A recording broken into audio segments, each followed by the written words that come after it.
D'abord, permettez-moi de vous saluer. Je crois qu'on est un peu trop nombreux pour faire un tour de table.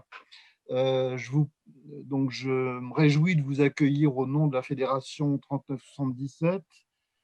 C'est une réunion que nous avons imaginée pour marquer cette journée mondiale de lutte contre les maltraitances des personnes âgées. Alors, on a un peu une discussion chez nous pour savoir si ça ne devrait pas devenir une journée mondiale de lutte contre toutes les maltraitances et pas seulement des personnes âgées. Euh, Peut-être vous pourrez exprimer votre avis à ce sujet. Au cours de cette journée, ce que nous avons souhaité, c'est partager avec vous ce que nous avons vécu, nous, la plateforme 3977, nous, les bénévoles des centres qui font partie de la fédération 3977, parce que dans cette période qui n'est d'ailleurs pas terminée, ce que nous avons observé, c'est un surcroît sensible d'appels auprès notamment de notre plateforme 3977.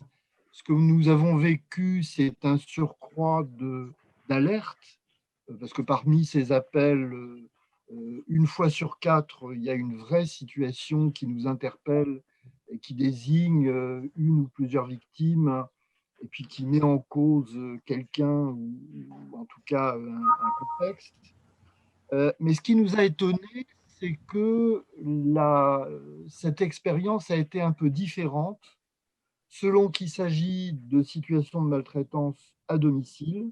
Celles-là ont augmenté de manière importante, alors que les situations rapportées venant de personnes résidant dans des établissements médico-sociaux ont été en repli pendant un petit nombre de semaines, pendant les phases de confinement, avec après la phase de confinement une sorte de rebond. Et c'est ce repli et ce rebond qui nous ont interrogés, qui nous ont amenés à nous poser des questions. Et ce sont ces questions-là qu'on aimerait bien partager avec vous et recueillir votre avis. Pour discuter de ces questions, nous avons la chance d'avoir obtenu l'accord de multiples intervenants qui sont ici ce soir, des intervenants qui appartiennent à des champs complètement différents, des disciplines différentes ou des pratiques professionnelles différentes. Et nous avons imaginé de discuter avec eux des explications possibles de cette évolution un peu curieuse pendant la période de confinement. Que les confinements soient plus nombreux dans les situations de maltraitance à domicile, ce n'est pas mystérieux. On sait que l'enfermement majore tous les facteurs qui interviennent pour provoquer des maltraitances.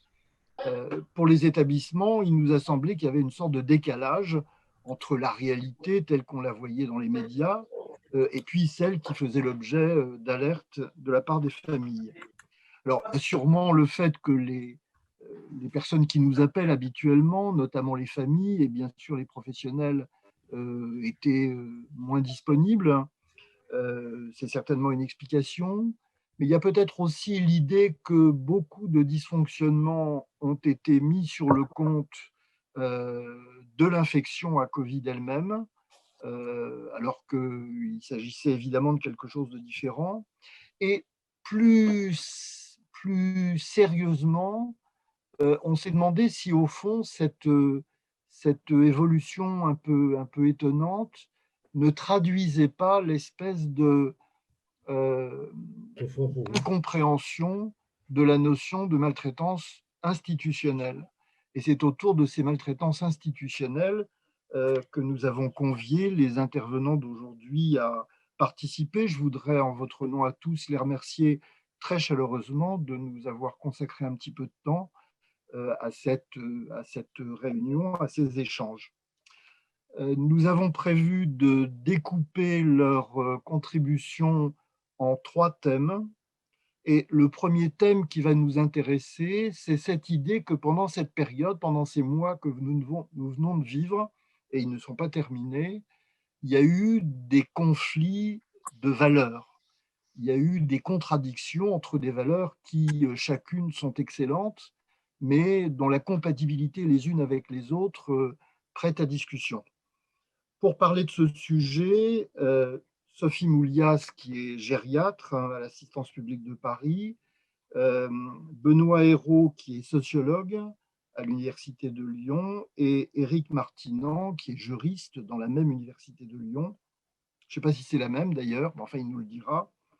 Et merci à eux de commencer cette première thématique en indiquant leur point de vue, leur impression sur ces sujets de conflit de valeurs.